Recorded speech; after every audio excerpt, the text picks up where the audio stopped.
Wait.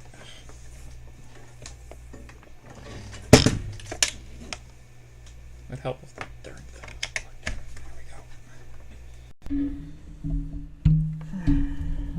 go. Cable management.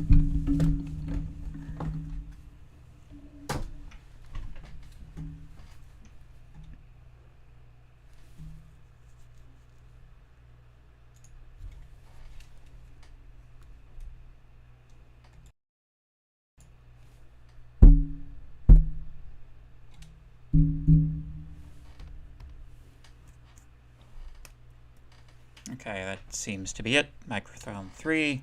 Yep. Testing, 1, 2, 3. A little bit loud. Pull her down. Testing.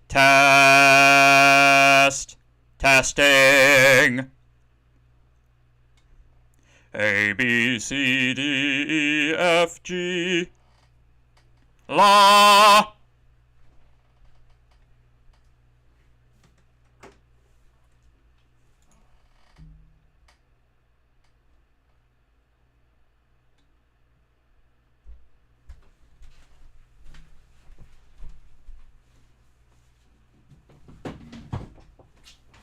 Cool.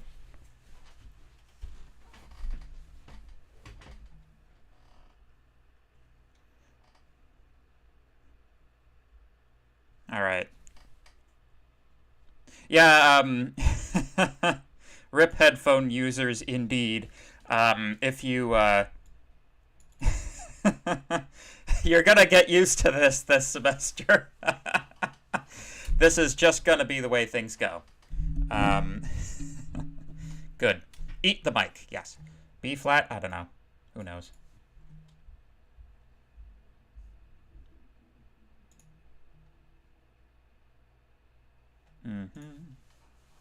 I got this fancy new boom mic. They were on sale over the break, so I'm still configuring and figuring things out. But, yep. You're not supposed to touch it.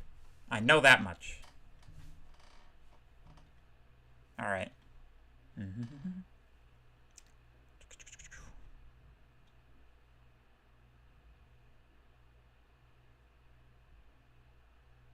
Oh, latency. Gotta check latency.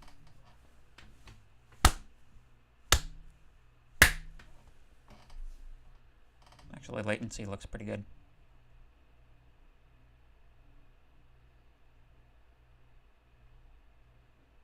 I think the new camera has a higher frame rate than the old one.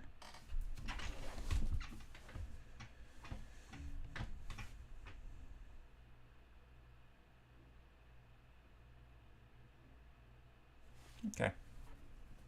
This is fine. Cool. All right. I guess we'll start class in about 6 minutes then.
Okay.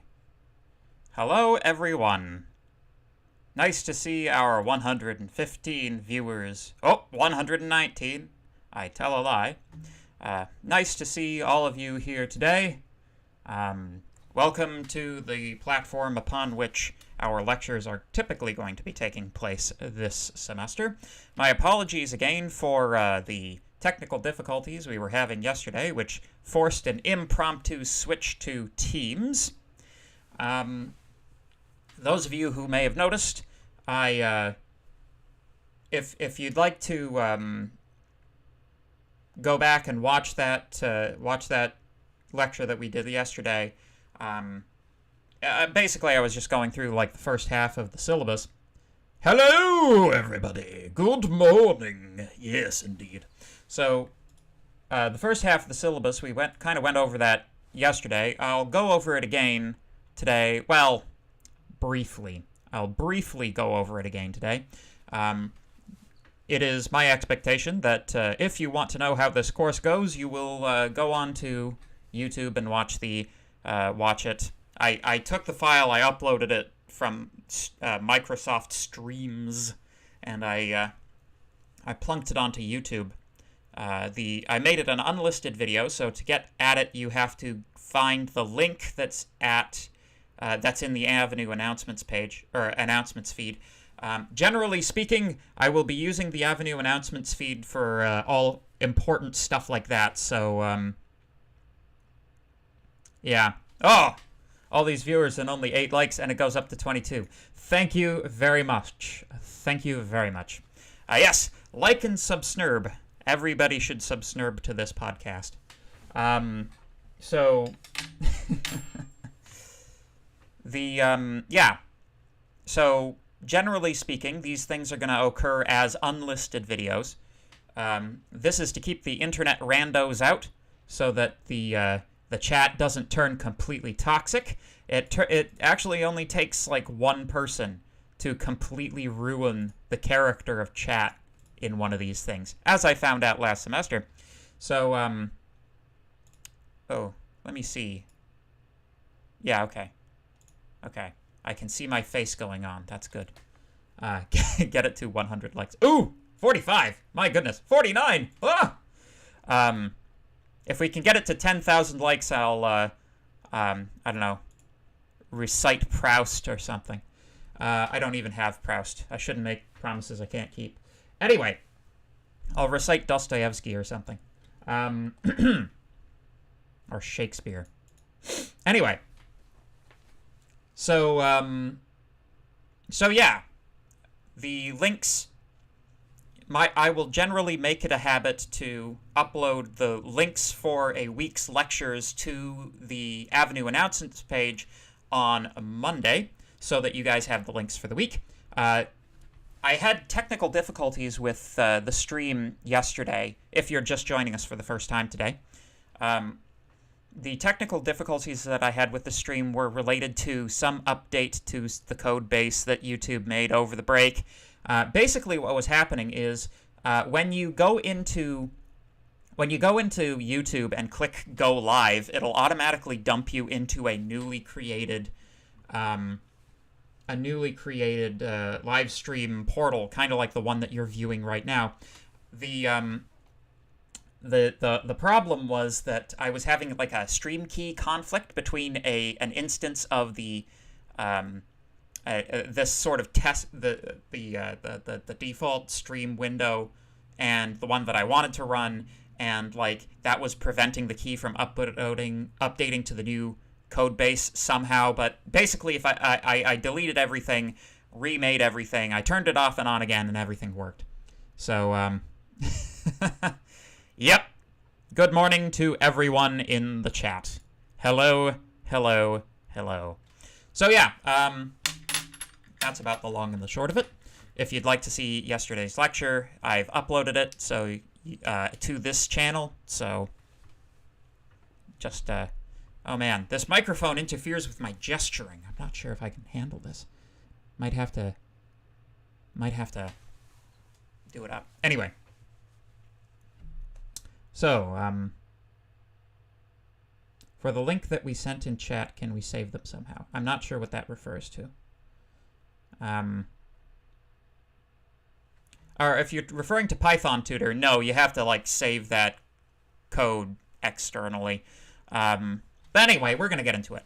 Don't worry. We've got a whole semester to learn how to do Python. Incidentally, you guys should, in theory, be able to log into the Jupyter system now. When you're attempting to log into the Jupyter system, please follow the directions, the directions that are laid out in the course syllabus for getting onto Jupyter. Sometimes things like, normally at the beginning of the semester, I get inundated with people saying, I can't log into Jupyter, what do I do, what do I do?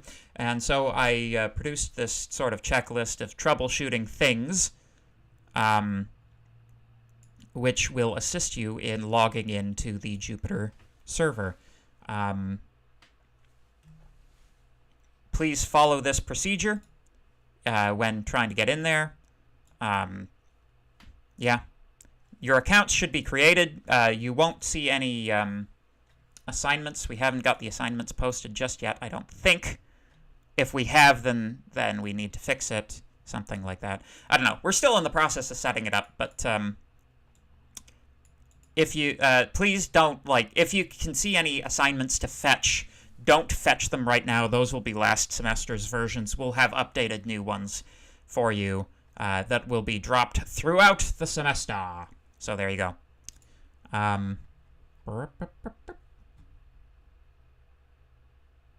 Can you go on Jupyter and practice as you go? Yes, absolutely.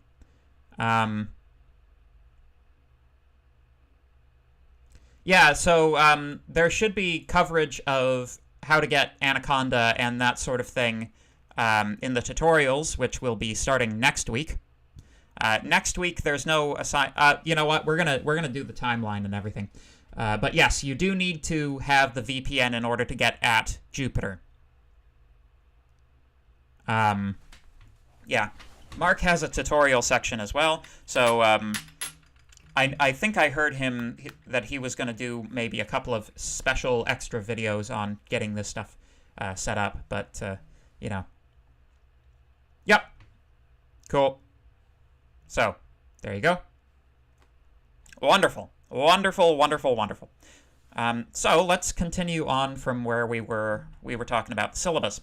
So, this semester we have 5 TAs.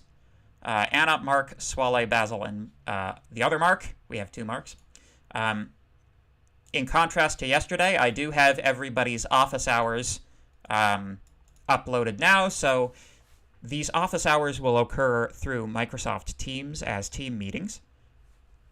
If you are having difficulty with the assignment material, or you have general questions about the course, or anything like that, please feel free to drop in on the office hours of any TA or myself. We've got, I think, yeah, we've got them going every day of the week. So you got no, except for weekends. So you got no excuse. All right. Lectures, obviously. Tutorials, yes. Oh, so the YouTube links to each of the TA's YouTube channels has been provided in the syllabus now as well. I believe I also added their channels as like suggested channels on my channel, so you can also access them that way. Just on the subject of tutorials, I'm not particularly fussy about like people having to attend the tutorial section which is assigned to them. Generally speaking, like, you know, don't all crowd into one section, but if you, for example, if you have a scheduling conflict with one of the tutorials, the tutorial that you've been assigned, for example, should be like a small number of these types of cases, but I have absolutely no problem with you guys, you know, popping into someone else's tutorial. And, of course, just like the lectures, the tutorials will be available after having been broadcast, so if you want to engage with them asynchronously, you also have that option. We're all about options in 1MD3. So, course objective, blah, blah, blah. Just to quickly recap the way that you'll be evaluated in this course. Assignments are worth 40%, tests are worth 30, and the final is also worth 30. There are 10 assignments, each worth 4% apiece, 3 tests worth 10% each, and the final is, there's only one final. So that's why it's the final exam. All evaluations are individual, no group work will be assigned. All assessments will use Jupyter notebooks. So this business everybody's going on in the chat about of Jupyter, this is, yeah. No, there's no tutorials this week. The Jupyter that everybody's talking about right now, that is the system that we will use for assignment distribution. However, it is not exclusive. The thing about our Jupyter server is that you have to be VPN'd into the school to be able to use it. There are instructions on how to do this in the syllabus as well. If you visit this link right here, that's how you get access to Max VPN. Some of you will be unable to maintain a stable VPN connection. It really depends on your local internet conditions. For those people, we have, and, you know, for people who like to have things, people who don't like to be a client in a client-server system, we also have a, in the Avenue page, we will have assignments. If you go to the Assignments tab right here, you'll be able to pick up all of your assignment files from this list, which is all hidden because I'm the instructor. But you'll be able to download the Jupyter Notebook files directly from these assignment categories. You can then perform the test or the assignment within a local Jupyter installation using the Anaconda distribution. Well, that's the easiest way to get it anyway. So you can do that. You can also upload them through Avenue. So when you upload through Avenue and download through Avenue, that actually does not require VPN access to the campus. So that is a way of going about doing the assignments if you do not have the ability to VPN in. this was actually a strategy that we devised early on when the pandemic first hit almost a year ago, because at that time, I don't know if you guys remember this, the VPN, there was a limited number of accounts that could be VPN'd into the school simultaneously, and we hit that cap super quick as soon as people started working from home. So that got fixed within a couple of months, but there was definitely a period of like a month or two where this was absolutely 100% necessary. And, it seems like, again, in 1MD3, we're all about options. So you also have the option of doing everything through Avenue and a local Jupyter installation, should you so choose. There we go.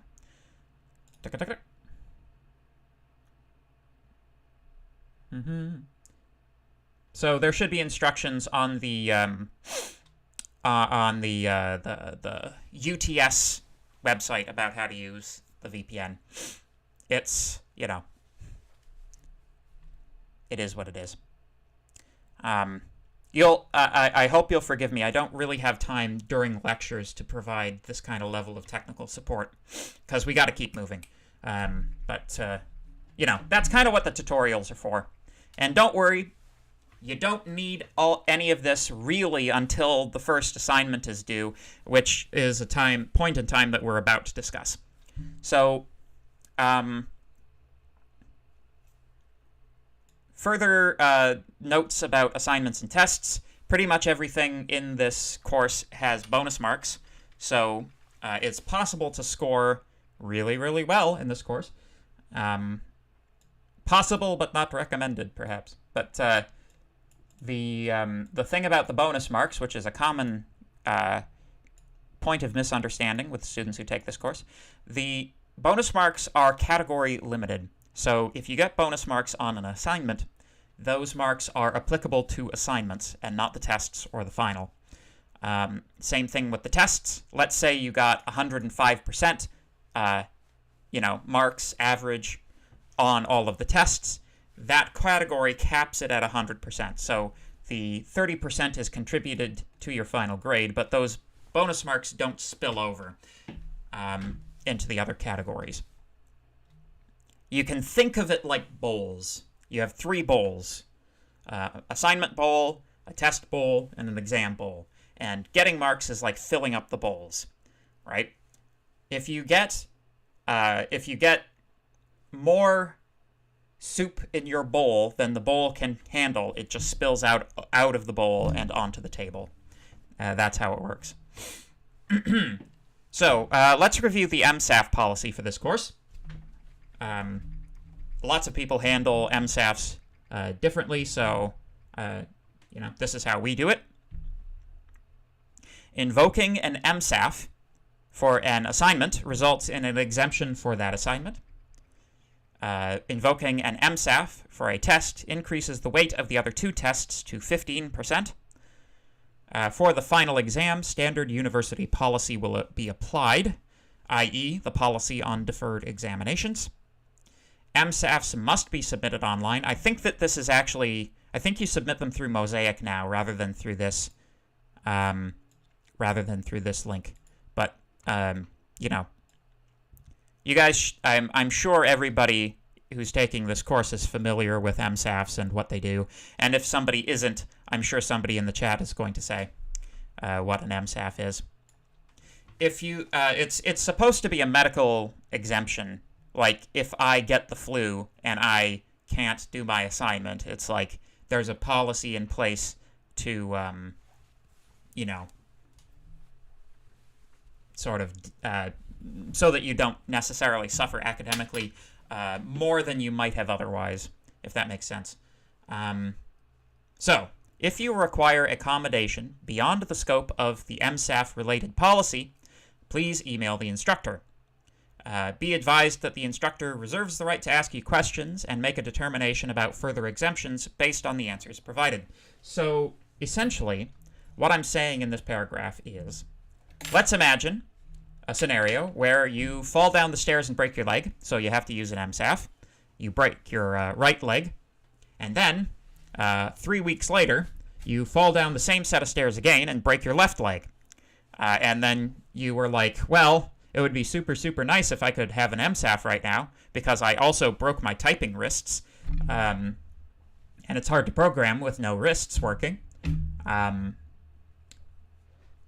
Email me about it. I'm not an ogre, you know. I am willing to hear petitions about, you know, circumstances, you know, related to the ongoing things in your life, that sort of thing. However, because it's me and not the MSAF office, I might ask you some questions to determine whether or not you are actually eligible for an extension or an exemption for the particular case that you're talking about. So there you go. Also, if you have any accommodation letters for, you know, extended time on tests and that sort of thing, please get those in now. So, the part everybody's been waiting for, the course time. Oh, actually, let me just check to see what chat's doing. Oh, 92 likes. Oh, my goodness. Oh, you guys are awesome. You do not have to have Jupyter set up this week.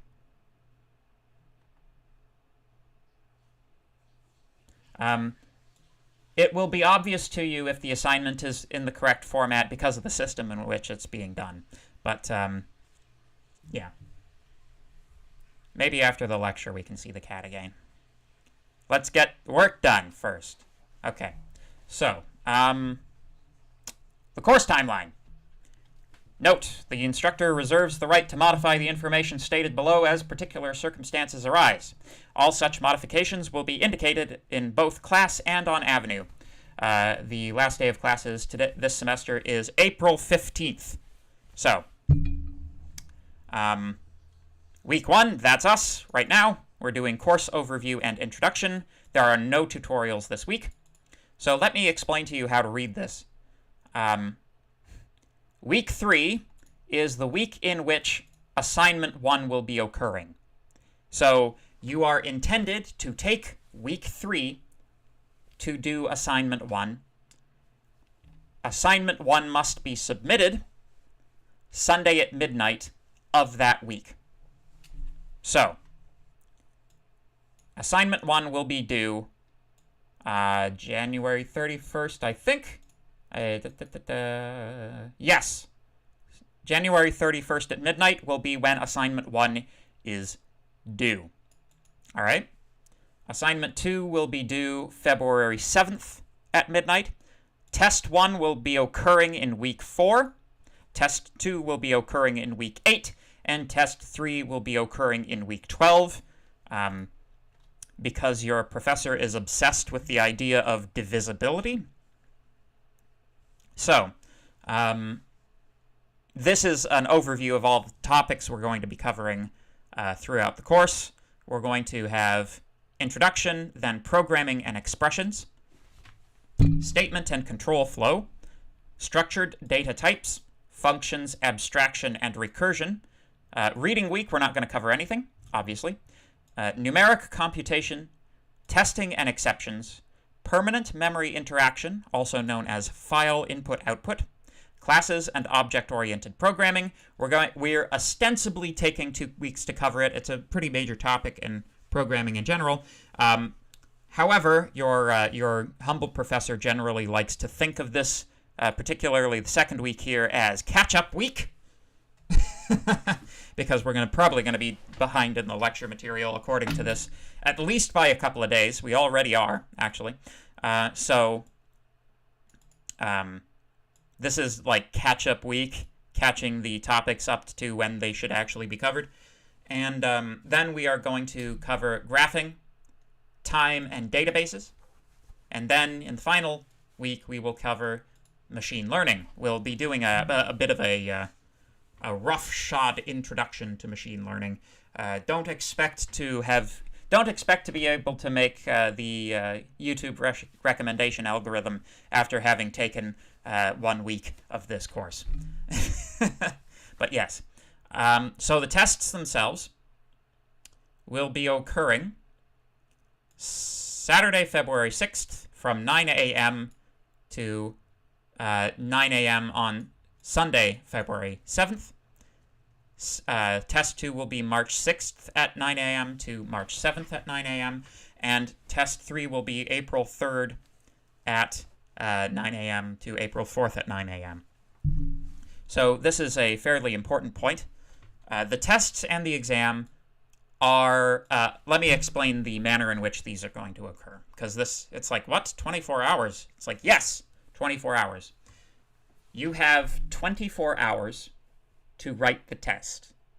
You have an unlimited amount of time within that 24-hour period between the test's release and the test's collection to work on the test. The reason that we do this type of scheme is we have people taking this course all across the globe right now. In fact, if I ask you guys in the chat, if you don't mind sharing, where are you guys at? Ooh, dislikes. Ooh, we hit 100. Ah, we hit 100 likes. Woo, woo, woo. Somebody doesn't like the fact that everybody in chat is shilling for likes. Oh,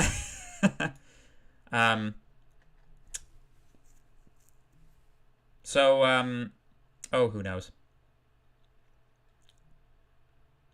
Is this course more doable than 1JC3? Yes. We are going to be covering normal programming, not Haskell programming. So there you go.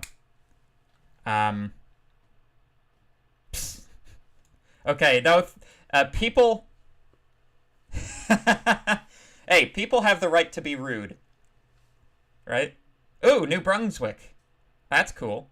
So you're definitely in a different time zone, eh? Nova Scotia, yes! Lots of people... Ah, there we go. North Korea. So North Korea is on the other side of the damn globe. China also is on the other side of the globe. Dubai, Pakistan, Qatar. Very cool, very cool. Taiwan. Yeah, so Innisfil. Cool. A lot of people... Anybody from Europe, incidentally? I'm just curious, because I know I've got a lot of... I typically have a lot of people sort of in the sort of Middle East, Far East, general, sort of Asia generally, I guess. But I'm always curious because nobody ever is like, I'm from France. I guess France has, lots of, I guess French people. I don't know. Whatever. So, yeah. So the whole thing about being in places like China or South Korea or Tokyo, if I were to do the tests, if I were to do the tests such that, like, I'm doing them from 2 p.m. to 4 p.m. local time, local to me, for you guys, that might end up looking like something from 1 a... Ooh, North England, there we go. Ah, cool. North England, excellent.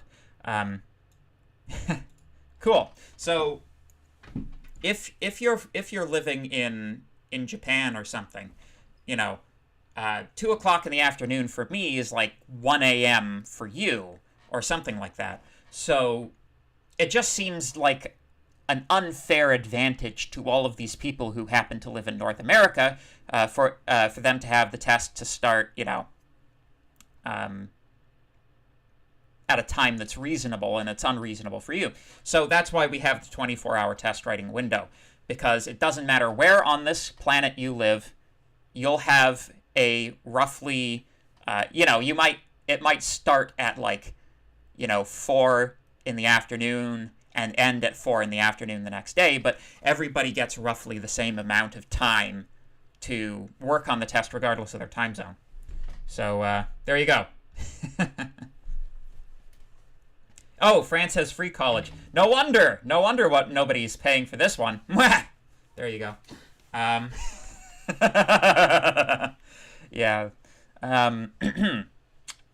Yeah, so anyway, that's why we do things that way. The exam's going to be the exact same way.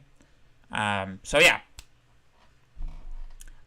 The tests and the exam are going to be open book, so you're welcome to, look up the Python documentation for reference and that sort of thing. You're just not allowed to confer with your classmates.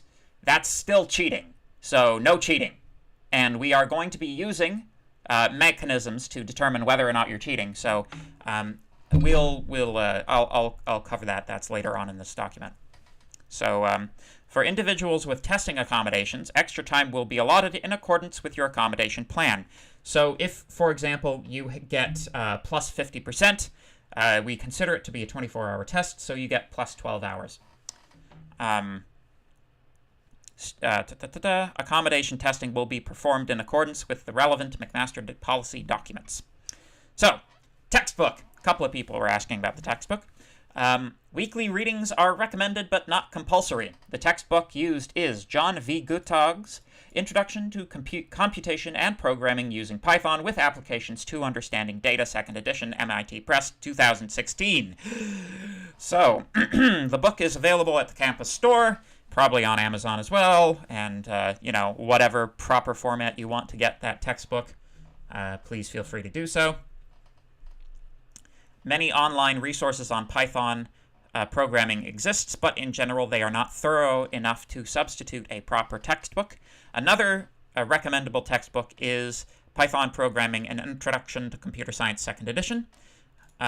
Additionally, you will find the information at www.python.org to be invaluable. Python.org is the official Python documentation. These guys, this is the official thing.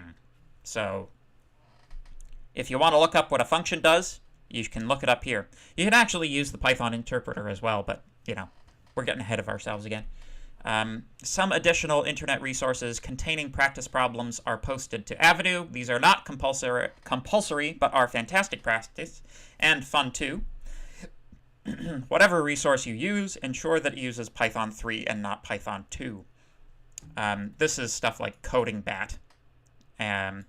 If you want to do extra exercises on something like Code Academy or Khan Academy, you're absolutely 100% encouraged to do whatever extra practice you want. Just make sure you do the assignments. So, getting assistance. Because of the sheer volume of people in this class this semester, I think we're at 250. I think we've hit our enrollment cap. It will be easy for me, your poor humble instructor, to get completely swamped. When seeking assistance, please try the following things in the following order. First, we have set up a Trello forum accessible through Microsoft Teams, where students may ask questions and receive answers from our instructional team or their peers in a somewhat organized manner, hopefully. Check to see if someone else has had your problem, and if not, post your problem. It's really quite superior to the forum system in Avenue, so, if you have a question on an assignment, like I don't know what to do for this problem, or I don't know why my code doesn't compile, stuff like that. Generally speaking, we try to discourage the sharing of your code wholesale. Like if you're having a problem with a couple of lines of code, you can post those lines of code, but try to avoid posting whole solutions. And on a test or an exam, please do not post any code at all, because that's academic dishonesty. Trello is hopefully a great resource. To be honest with you, we're kind of trying it out. I'll be taking a look at its usage to see if people are using it the way that I'm sort of anticipating it to be used. We'll be collecting feedback back on how it's going, because, this is new this semester. We're trying Trello. We used to use Piazza, but Piazza wants money now, and I couldn't convince the department to spring for it, and I didn't want to pay 1/16 of the amount of money that I'm getting paid to do this course to them for the purposes of using their software. So it was that, or each of you get charged $10 to be able to use it, and I didn't think that was a particularly good option either. So we're going to try Trello because it's free. Yay, free. So number 2, ask your TA in the tutorial. 3, you can email your TA. And 4th, if all else fails, you can email yours truly. So just to go back to the Trello thing, the intention is for Trello to be your first point of contact with sort of asking for help on things. We have, like, keeping on top of answering questions on Trello. That's an actual thing that I have allocated TA resources to doing this semester. So, in theory, the response times should be pretty good. But, you know, again, not as good. Like, Piazza would actually tell you how long the response time has been. I'm not sure that Trello is going to. But, you know, we'll see if we can make do with Trello this semester. So, and again, that's a tab on. So this is it, and it's a tab on the Teams page. So if you haven't signed up for the Teams page, the link's in the syllabus document. I think I posted it to the announcements as well. So, academic integrity. We're kind of into the boilerplate stuff a little bit, except for the automatic plagiarism detection stuff. But you are expected to exhibit honesty and ethical behavior in all aspects of the learning process. Academic credentials that you earn are rooted in principles of honesty and academic integrity. Academic integrity is to knowingly act or fail to act in a way that results or could result in unearned academic credit or advantage. This behavior can result in serious consequences. For example, a grade of 0 on the assignment, most likely outcome, loss of credit and notation on the transcript, normally in cases of persistent academic dishonesty. Notation reads grade of F assigned for academic dishonesty, and / or suspension or expulsion from the university. I believe you have to get 0 for academic dishonesty on a couple of courses before that's on the table. It also, I think, depends on how bad it is. It is your responsibility to understand what constitutes academic dishonesty. For information on the various types, please refer to the Academic Integrity Policy located at this link. The following illustrates only 5 forms of academic dishonesty. Plagiarism. For example, the submission of work that is not one's own as one's own. If you copy code from someone else's assignment into your own, that is plagiarism. Improper collaboration in group work. Copying or using unauthorized aids in tests and examinations. Allowing your work to be copied by another student. So, those who cheat, those who allow people to cheat off of them are precisely as liable for academic dishonesty as the people who did the copying. Submitting for academic credit, work that has already been submitted for academic credit, i.e. a previous offering of 1MD3. This is one that a lot of people don't actually realize is technically speaking prosecutable academic dishonesty. If this is the second time that you're taking this course and you're like, I already did all the assignments, I kept the files, I'll just submit them again. That's academic dishonesty, believe it or not. So there you go. Do your assignments over again, please. In this course, we will be using a web-based service called MOS, which stands for Measure of Software Similarity, to interrogate the authenticity and ownership of student-submitted work. MOS is a system developed specifically for detecting plagiarism in programming code, and it is tuned to the specific ways in which code is plagiarized. MOS generates a plagiarism report in which pairs of submissions are given a similarity score, the highest of which are tabulated into a report. Submissions which have a high degree of similarity are then examined manually for plagiarism by myself or the TAs, and dealt with accordingly. Don't be fooled! Contrary to public opinion, a person's code is as unique to them as an essay would be.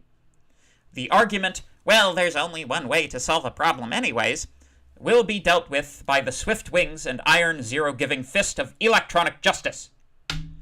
Students who do not wish their work to be submitted through the plagiarism detection software must inform the instructor before the assignment is due. No penalty will be assigned to a student who does not submit work to the plagiarism detection software. All submitted work will be subject to normal verifications that standards of academic integrity have been upheld, i.e. online search and other software, etc. For more details about McMaster's use of Turnitin.com, please go to www.mcmaster.ca/academic integrity.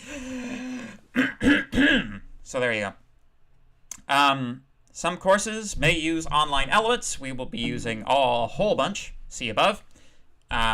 Students should be aware that when they access the electronic components of a course using these elements, private information such as first and last names, usernames, and for the McMaster email accounts, and program affiliation may become apparent to other students in the same course.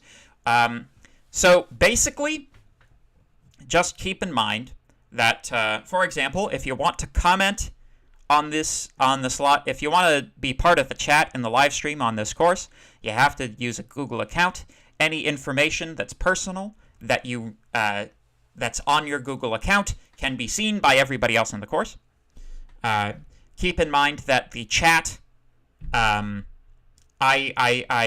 have chat playback enabled for the lectures as well. So, and I also make the lectures public, typically speaking, once they're completed. So, if you don't want your name publicly visible on the YouTube live streams, then like change your profile name or use a different account or something.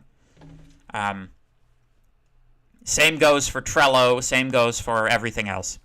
You are expected to maintain your own privacy because I'm not going to do it for you. Online proctoring is not a thing that we're going to be doing. Huzzah! I'm sure you guys are thrilled to hear that. Other various disclaimers and boilerplate stuff. Expectations of student conduct. You are expected to conduct yourselves well and according to the relevant codes. Academic accommodation for students with disabilities. If you require an accommodation from SAS, call them, email them if you don't have one already. If you do, please submit me the letter so that I can accommodate you correctly. Requests for relief for missed academic term work. That's the MSAF policy, etc., etc. Academic accommodation for religious, indigenous, or spiritual observances. So there's actually a separate policy for RISO accommodations. It's not an MSAF. One good example of, I've actually had these in the past. Generally speaking, as you may have noticed, all of my tests and exam and whatnot are occurring on Saturdays. Now, if you are a person who observes the Jewish religion, that means that I have scheduled all of my tests on top of the Sabbath, and that means that you probably don't want to. It means that you are prevented from doing that for religious reasons. This is fine. We accommodate that, but you have to let me know. Basically. Actually, I'm actually kind of 100% happy to accommodate these types of requests without you having gone through the formal process of a RISO accommodation. You just have to let me know, But, Copyright and recording. Students are advised that lectures, demonstrations, performances, blah, blah, blah, blah, blah. Copyright Act, blah, blah, blah. Speak to the instructor, etc., etc. Extreme circumstances. The university reserves the right to change the dates and deadlines for all and any courses in extreme circumstances, such as severe weather, labor disruptions, and global pandemics, apparently. Changes will be communicated through regular blah, blah, blah, blah, blah, blah, blah. Online participation disclaimer, etc., etc. So, that's the syllabus document. I will now answer questions. Bloop, bloop, bloop.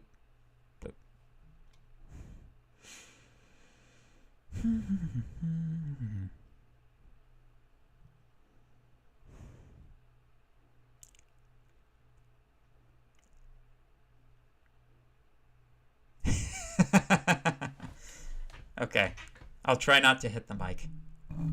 Maybe if I put it a little further from my face.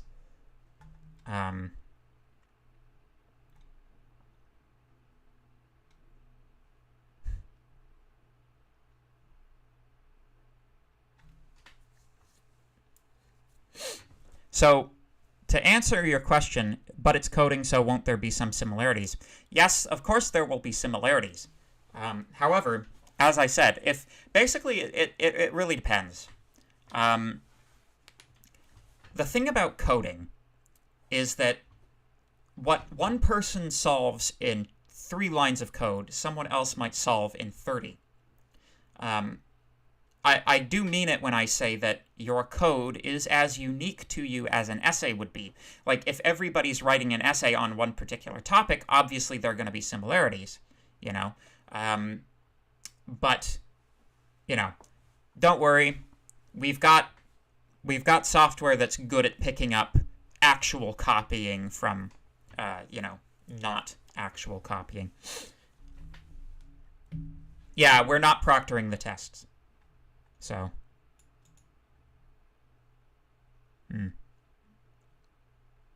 that would be a lot. Yeah, so you can kind of see why we don't do proctoring because of the 24-hour thing. And the problem that I've observed with proctoring is this particular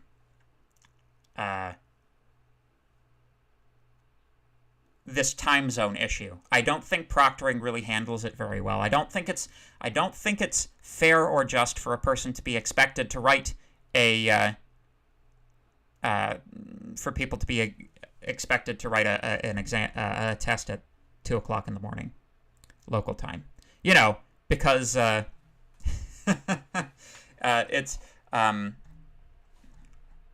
I know I wouldn't want to write a test there.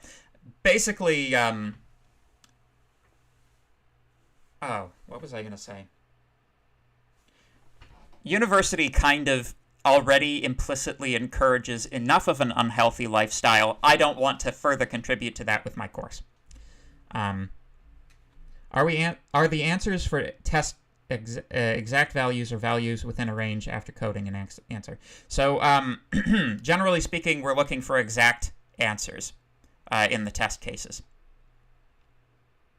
How much are we going to error check? Well, so just, I see we have some like general questions about how the assignments are going to be graded. So we write some code for each question that checks the output for particular inputs. Some of these will be easy, some of these will be hard. If you want full marks on all of your questions, I highly recommend making sure that your code works for edge cases, like dealing with an empty list if you're operating on a list of things. How do you do well in this course? Study. Do programming. Do the assignments. If you don't understand a concept, come to the office hours or come to me during office hours. Ask questions. You know, it's kind of like general, code good. Yeah. How do you do well in this course? You need to have already taken this course and gotten a 12 in it. Just kidding. Just kidding. Can we email you or the TA? Check that. Yeah, it should be reasonably obvious if things are working correctly, but yeah. Is there a time limit for program execution? No, generally speaking, the types of problems we're going to be asking you are not ones that are going to require very long periods of time to execute. No, not generally. Generally speaking, if your code has not produced an output within 30 seconds, there's probably a problem with it. So basically, if it takes any time at all to execute the code relative to your subjective human understanding of time, then probably your answer has a problem in it. You know, I think the autograder automatically cuts it off at a certain point in time, but generally speaking, that's not the type of problem you're going to have in this course. But yeah. So there you go. How many questions are there average on each test? Well, I don't know. I haven't written them yet. Generally speaking, that's not the type of information I divulge about tests anyways. When I give you hints about tests, it's typically me waggling my eyebrows while mentioning various topics within the course. But I'm not generally speaking... I don't, generally speaking, make known in advance how many questions there are or how much those questions are worth because, it's highly variable. We make new tests every semester, so all of the questions they'll probably bear some similarity to questions asked in previous semesters, but you can expect the test and the exam questions to be all brand new for this semester. When are your office hours? After class on Thursdays. Do you lose marks if your code isn't the most efficient? This is a good question, actually. No, you do not lose You do not lose any marks for your code being inefficient, quote unquote. It's actually non-trivial to determine what efficient versus inefficient actually means.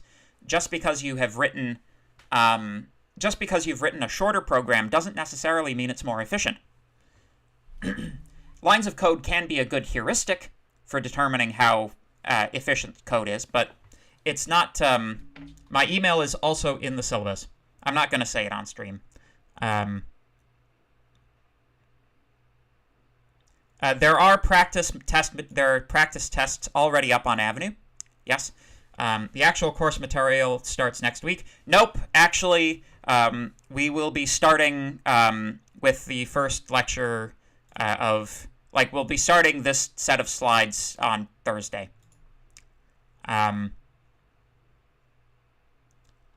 answering technical questions. Do you recommend watching last semester content? I mean, if you want to see what the lectures are going to look like, it's the same lecture slides, right? But again, there is advantage to doing things synchronously, but you're absolutely welcome to dig through the archives if you want to. Are the practice tests Jupyter files? Actually, no. I think they're like written questions. So to go back to this question, do you lose marks if the code is more or less efficient? The answer is no. Your code in this course is being purely evaluated on the basis, does it work? Not how well it works. Your code is being evaluated in the following manner. If I give your code these inputs, do I get the expected and correct output? If I do, then everything's good. If I don't, then you have failed that test case. It's, again, non-trivial to understand whether or not code is actually efficient. There's a whole school of computer science dedicated to that topic. So yeah.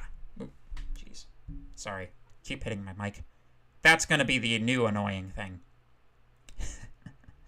The sound quality should be a lot better over last semester, though. Yeah, so you're welcome to watch last semester's lectures if you can stand the sound quality. But yeah. Yeah. There's also, generally speaking, I feel, okay, so the lecture is technically finished. I'm just going to say one more thing about your code. Generally speaking, learning to code is kind of like kung fu. When you're a novice at it, you'll be trying out all kinds of different ways of going about doing things.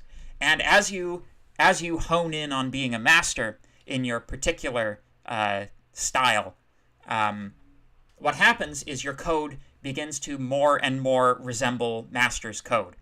There'll always be your own unique take on things, but while you're a novice at it, you need to be given the freedom to explore the possibilities, to be able to try things out.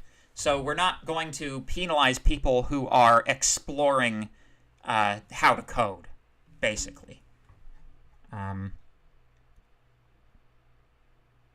There is a practice assignment, yeah. There's an assignment 0 that will be posted next week once we get the Jupyter server up and running. Should be, actually, we might even get it, we don't even get it, what am I saying? It seems like we might even be able to get it up this week. things are going well. So, is it possible to get part marks on a question? It is possible to get part marks on a question. Part marks on a question means you passed some of the test cases and failed others. So it's not like there's one test case for the entire question, right? A question on a test, for example, might, let's say it's out of 8 marks, it might have 6 test cases, 2 of which are worth 2 marks, the other 4 of which are worth 1 mark. Some of those will be easy test cases. So, you know, if you manage to accomplish task 1 and 2, then you might get like 3. If you manage to accomplish task 3, you might get 5. And if you manage to get all of the functionality working, plus, you know, dealing with edge cases correctly, then that would be an 8 out of 8 solution. So, yes. So yeah, I'll stick on the stream for a few moments longer to answer any questions that you might have, but you are officially released to your next class. Thank you very much for attending today, everybody. Thank you for the 103 likes. I appreciate it. Like and subscribe if you haven't subscribed already. Subscribe to the YouTube channel. I believe I have about 500 subscriptions, and at 1,000, I get to monetize my old videos. I would never monetize anything that was currently happening, but hey, you know, I don't see why I shouldn't make money, you know. I don't see why any reason why I shouldn't make money on content. But yeah, if you have any more questions, please feel free to ask them, and I'll do my best. Oh, cat. Let me see. Yeah, okay. I'll see if I can grab a cat.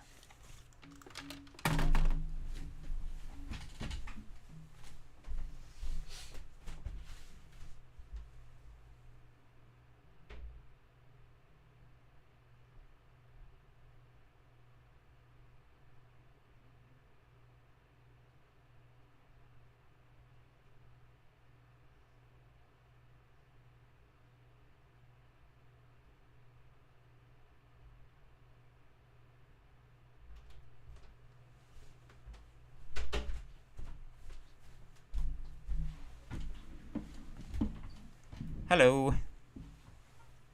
This is the other cat. This is Marimba. We often call her Rimby or Rimmy. She's super cute. She is about a year old, a little less than a year old. Side view, front view. She's a very cute one. She's like, if you put her in the light, she's like a dark chocolate, but yeah. There we go. So yeah, oh, there's a question. This might be a stupid question, but my Jupyter is working fine. What do you mean by it hasn't gone live yet? It has, actually. So as of yesterday, I think Derek actually set us up with it. So you should be okay. We still have some internal setup to do with respect... Oops, sorry. We still have some internal setup to do with respect to... like getting the internal class database together and stuff like that, but yeah, you can log in, you just won't be able to do anything useful with it, except maybe play around with a Jupyter notebook, see what it looks like. There she goes. Cute. Oh, subscribe. Well, you know what? I'm not gonna subscribe to you either. Meh.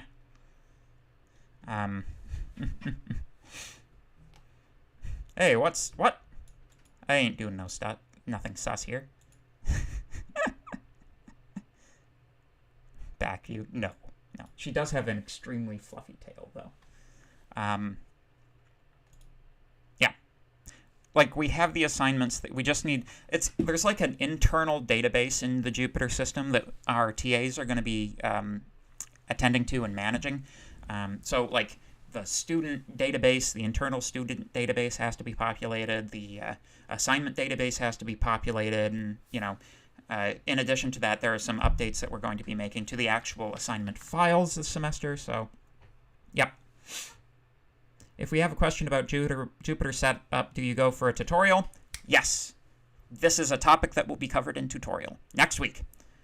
As you saw from the from the syllabus, the first point in time at which something that's actually worth marks will be due is the 31st of January, which is my mother's birthday.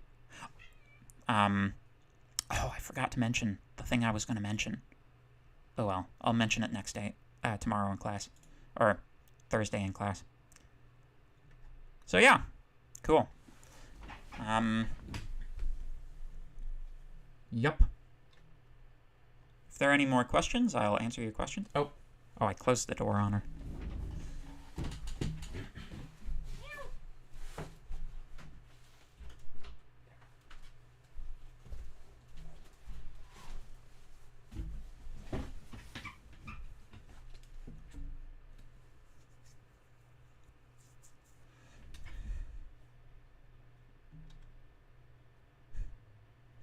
That's all the cats, by the way.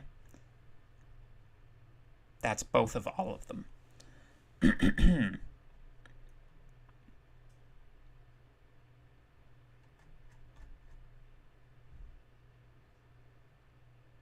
Okay. Doesn't seem like there are any more questions. Let me just... The reason I wear the headphones is because I occasionally like to listen to this to see like when I'm actually saying stuff, because that matches up, that syncs up with the chat a lot better than me saying, like there's like a half a minute to a minute latency here going on, so that's why I wear the headphones, in case you were wondering. Is this course going to begin with the assumption of no experience with Python? Yes. However, it is not going to start with the assumption of no experience in math. So you do need some math, but you don't need any programming. It does move quickly, though, so I highly recommend within the first couple of weeks of the course that you do some extra practice to really hammer home the concepts, especially the coding bat stuff. Within like the first month, that will dramatically improve your absorption of the material. Your Jupyter won't load. Please follow the thing in the syllabus. Please follow this checklist of things to do, and it's in the syllabus. So yeah, okay. I